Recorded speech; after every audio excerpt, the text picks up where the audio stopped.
In this video, I'm going to take you through 10 different budgeting mistakes that you should avoid at all costs. Trust me when I say this, I'm extremely confident that if you watch this video till the end, it is definitely going to help you out. Hey, what's up guys? You're watching Boss Your Money with Anthony. I'm sure most of you have seen some of my budgeting videos, but this video is a little bit different because it's not what you should be doing, it is what you shouldn't be doing. But before we get started, I have a small request for you. Please Subscribe down below and also turn the like button blue.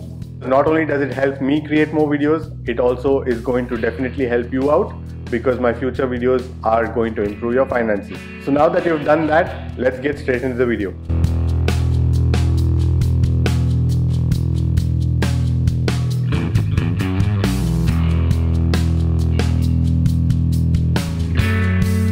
The first mistake that you should be avoiding with budgeting is don't guess with your numbers.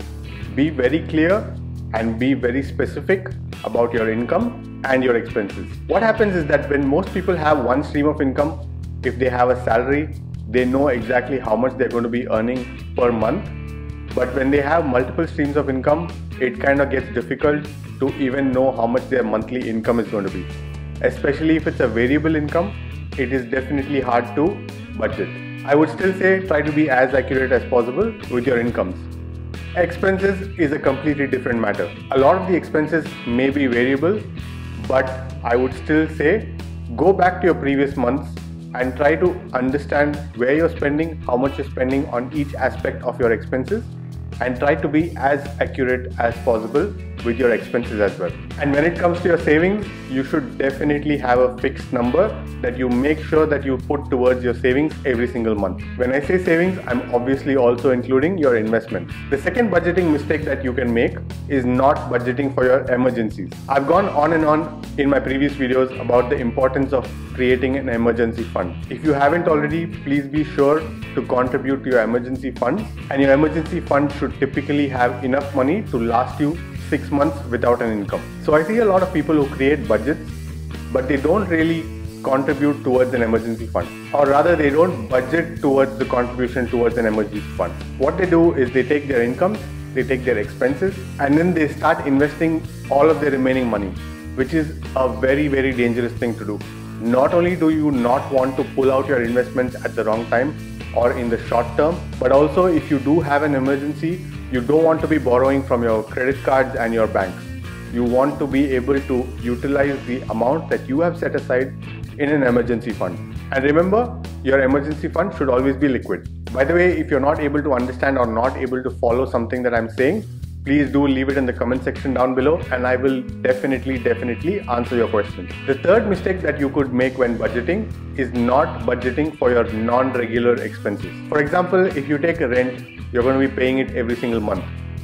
But what if your rent is paid once a year or twice a year or even quarterly? What happens is I've seen a lot of people, they don't budget for this on a monthly basis, and when the rent comes after 3-4 months, they are stuck. It's a huge burden on them on that particular month to come up with the money to pay off the rent. Same when it comes to insurance. Here in the UAE, some of the most common insurance policies are actually paid on an annual basis. Like your medical insurance and your motor insurance, they're all paid once a year. So what happens is you don't budget for it on that specific month. If you need to pay 1200 dirhams or $1200 or whatever your currency is once a year, you need to set aside that 100 dirhams or $100 every single month towards that expense. If you don't do this, all of a sudden in one specific month, you're going to be experiencing a huge burden on your cash flow. Even your holiday expenses that come once a year can get quite expensive. So it is important to set aside some money every single month towards that and stick to your budget during your holidays. With Christmas and New Year just around the corner, I have made a video on how you should be budgeting for the holidays. As always, links in the description, check it out. Another very common mistake when it comes to budgeting that I see a lot of people do is not budgeting for recreational expenses. You may think that, okay, you're going to get serious with your finances, you're going to get serious with your money, and you're going to cut out all of your extra expenses. You're not going to go out, you're not going to eat out, you're not going to meet friends. It's not going to happen. You don't go cold turkey when it comes to spending. You have to spend you are going to feel the frustration if you don't actually go and spend some money on yourself to just have a little bit of fun. Make sure you actually budget for these expenses and actually stick to them when it comes to having a little fun. The fifth mistake I don't want you to do when it comes to budgeting is not refining and reviewing your budget regularly. At the end of each month, I want you to actually go back, open your expenses. I want you to open the previous month's budget and compare the two. I want you to see and make sure that you've actually stuck to your budget. If you don't do this, it's going to be very difficult to track and actually check if you are stuck to your budget. If you aren't able to check if you have stuck to your budget, there's no point in making the budget in the first place. The second aspect to it is that you need to review it and refine it. If you have stuck to your budget, that's great. But at the same time, you need to be able to reduce your costs and increase your income. So you need to actually sit down and figure out ways how you can achieve this so that you continue to increase your savings and your investing with the same amount of income. Also, a quick side note, please always try to increase your income by creating different streams of income, and if it's passive, that's great. Another common mistake I see when it comes to budgeting is not keeping your budget simple. I want you to keep it as simple as possible. I want you to have few lines. I want you to not get into complicated apps and templates and whatnot. Just keep a simple notebook where you can write it down. If you want to keep an Excel sheet, that's fine. If you want to use an app, that's perfectly fine. But don't overcomplicate it. Just keep it simple.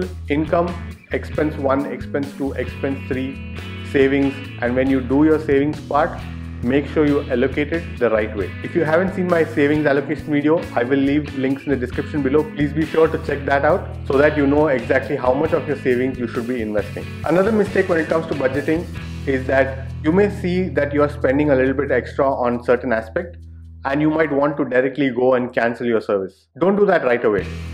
I would highly encourage that you actually call up the service and try to renegotiate, because not only do you want to keep that service, but the service providers actually value your contribution. So if you try to negotiate with them, I'm sure in most cases they will come down and meet your valuation. This will definitely help you reduce your costs, but keep the services that you actually want to use. Again, this point is closely related to the previous point, and that is when you actually do your shopping. If you are shopping online, use services like Honey, because it's so easy to install the app. It's free, it's a 2 or 3 step installation, and that's all. You can forget about it, and every time you shop online, it's going to give you a discount code. Now, this video is not sponsored by Honey, by the way. I'm just telling you that I use it to reduce my costs. Also, having said that, don't just buy things you don't need because you have a discount app installed. I'm talking about shopping for things that you actually need and is part of your budget, but still go a step further and reduce your cost. A common mistake when it comes to budgeting is actually having a savings portion in your budget but not knowing what to do with the savings. So be very specific in your budget when it comes to what exactly you're going to do when it comes to your savings. If you haven't seen my savings allocation video where I tell you exactly how to decide how much you should be investing, in what kind of investments should you be investing, I have made a detailed video on that. I will leave links in the description below, so be sure to see that. I'm sure it's going to help you out a lot. Another very common mistake when it comes to budgeting is actually not factoring in your taxes. Taxes can actually consume a lot of your money, so be sure to always calculate all kinds of taxes. If you are in the UAE, you don't have income tax, but if you are in other parts of the world, you might have income tax. So be sure to actually factor in every aspect of taxation into your budget. If you all of a sudden have to pay a huge sum of tax, it's going to affect your budget in a very significant way. If you've stuck around till the end, I'm very happy. I hope I have provided you with some value. If I have, please don't forget to turn the like button blue and subscribe to my channel for awesome money and finance related videos. I'll see you guys in the next one. Take care.